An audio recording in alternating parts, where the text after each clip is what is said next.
ஆண்டவராகிய இயேசு கிறிஸ்துவின் நாமத்தினாலே உங்கள் யாவருக்கும் அன்பான வாழ்த்துக்களை நான் தெரிவித்துக் கொள்கிறேன். மற்றொரு இனிய காலை பொழுதிலே உங்களை சந்திப்பதில் மிகுந்த மகிழ்ச்சி. இந்த நாள் உங்களுக்கு ஆசீர்வாதமாய் அமைவதாக. இன்றைக்கு நான் உங்களோடு பகிர்ந்து கொள்ள விரும்புகிற ஆண்டோடைய வார்த்தை யோவான் 6 அதிகாரம் 68 வசனம். ஆண்டவரே, யாரிடத்தில் போவோம்? நித்திய ஜீவ வசனங்கள் உம்மிடத்தில் உண்டே. யாரிடத்தில் போவோம்? இயேசு இந்த உலகத்திலே ஜீவித்த நாட்களில் நடந்த ஒரு சம்பவம். இயேசு கிறிஸ்து அற்புதங்களையும் அடையாளங்களையும் செய்தார். அநேக மக்கள் வாழ்க்கையிலே அதிசயங்களை கண்டார். திரளான ஜனங்கள் பின்பற்றி போகும் பொழுது இயேசு தான் படப்போகிற பாடுகளை குறித்து, சிலுவையின் மரணத்தை குறித்து சீஷர்களோடு சொல்ல ஆரம்பிக்கிறார்.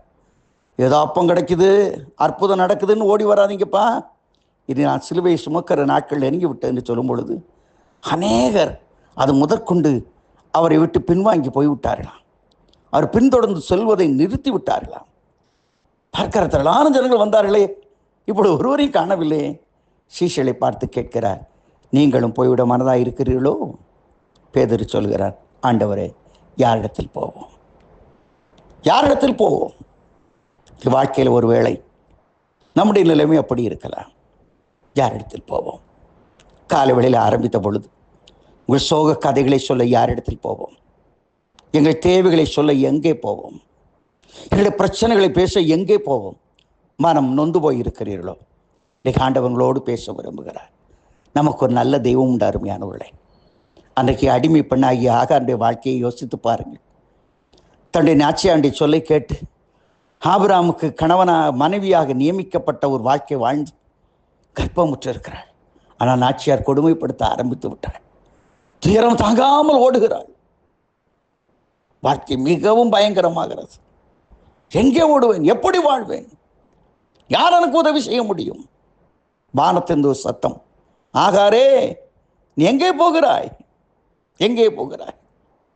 அது மாத்திரமா, கைவிடப்பட்ட நேரத்திலும் ஆண்டவளை தேடி சென்று அவருடைய பிள்ளையை ஆசீர்வதித்து தண்ணீரை காண்பித்து வாழ்க்கையை மேன்மைப்படுத்துகிறார். அவர் சொல்கிறார், எல் ரோஹி, எல் ரோஹி, நீர் என்னை காண்கிற தேவனப்பா, நீர் என்னை காண்கிற தேவன். பெற்றோர் என்னை அடிமையாக விற்று விட்டார்கள். வாழ வந்த இடத்தில் இப்படி ஒரு பிரச்சனை. இதை யாரிடத்தில் போய் சொல்ல முடியும்? யாரிடத்தில் சொல்ல முடியும்? எல் ரோஹி, நீர் என்னை காண்கிற தேவன். நமக்கு ஒரு நல்ல தெய்வம் உண்டு. அவருக்கு நல்ல ஒரு வார்த்தை உண்டு. அவர் நம்மை வாழ வைக்கிற தெய்வம், நமக்கு வாழ்வு கொடுக்கிற தெய்வம். அதை மனதில் தயவு செய்து நிறுத்தி கொள்ளுங்கள். இன்றைக்கு உங்களுக்கு யாரும் இல்லை என்று நினைக்கிறீங்களா? கேட்ட போவோம் பிரதர், எதை சொல்லுவோம் என்று யோசித்து கொண்டிருக்கீங்களா?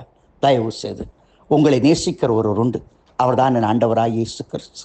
இயேசு இந்த உலகத்திலே ஜீவித்த நாட்களில் யோவான் 5 அதிகாரத்தை பாருங்களேன்.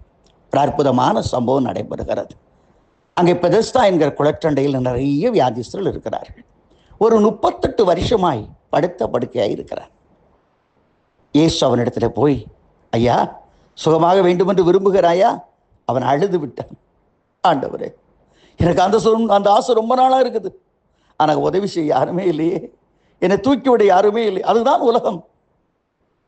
நாம் கஷ்டப்படும் பொழுது, கண்ணீர் வடிக்கும் பொழுது, வேதனையில் இருக்கும் பொழுது யாரும் நம்முடைய பக்கத்தில் இருக்க மாட்டார்கள். அருமையானவளே, ஒரு ஆள் அவனை இன்ட்ரெஸ்டாக கதையை கேட்பான். அப்படியா, உன் புருஷன் உன்னை விட்டுட்டு போயிட்டானா? உனக்கு கடந்துள்ள ஆயிடுச்சா? உனக்கு வியாதி வந்துடுச்சா? சந்தோஷமாக கேட்பார். ஆனால் அடுத்த நிமிஷம் அந்த சமுதாயமே உன்னை தூற்றும். அப்பொழுது உள்ளத்தில் யார்கிட்ட போவோம்? ஆண்டவரே, கவலை சொல்ல எங்க போவோம்? பேதுரு சொல்றான், ஆனால் ஒரே ஒரு சொல்யூஷன் இருக்கிறது. இந்த பிரச்சனையை மாற்ற இடத்தில் மாத்திரம்தான் அந்த நித்திய ஜீவனுக்குரிய வார்த்தைகள் இருக்கிறது. இன்றைக்கு நான் சொல்லுகிறேன், உன் பிரச்சனைகள் நீங்க, உன் வேதனைகள் நீங்க, உன் கண்ணீர் நீங்க, ஒரே ஒரு வழி, இயேசு. அவர் இயேசு, அவர் இயேசு. அவரிடத்தில் வார்த்தை, உன்னை வாழ வைக்கிற வார்த்தைகள் இருக்கிறது. ஒரு வார்த்தை சொன்னால் போதும், அந்த வார்த்தை உனக்கு வாழ்வளிக்கும், புதிய பாதையை அது காட்டும். இன்றைக்கு காலை வேளையிலே, ஆண்டவரே, நான் வாழ்க்கை நொந்து போயிருக்கிறேனப்பா, உடைந்து போயிருக்கிறேனப்பா, ஒரே ஒரு வார்த்தை, யாரிடத்தில் போவோம்ப்பா? உம்மிடத்தில் வந்திருக்கிறோம், ஒரு வார்த்தையை சொல்லும், நித்திய ஜீவன் வார்த்தை சொல்லும் என்று ஆண்டவரிடத்தில் போவோமா? நம்முடைய கண்ணீரை துடைத்து கர்த்தர் இன்றைக்கு நம்மை வாழ வைத்து ஆமேன் என்று சொல்லுவார். அப்படிப்பட்ட தேவன் உங்களோடு இருப்பாராக. ஆமேன், ஆமேன்.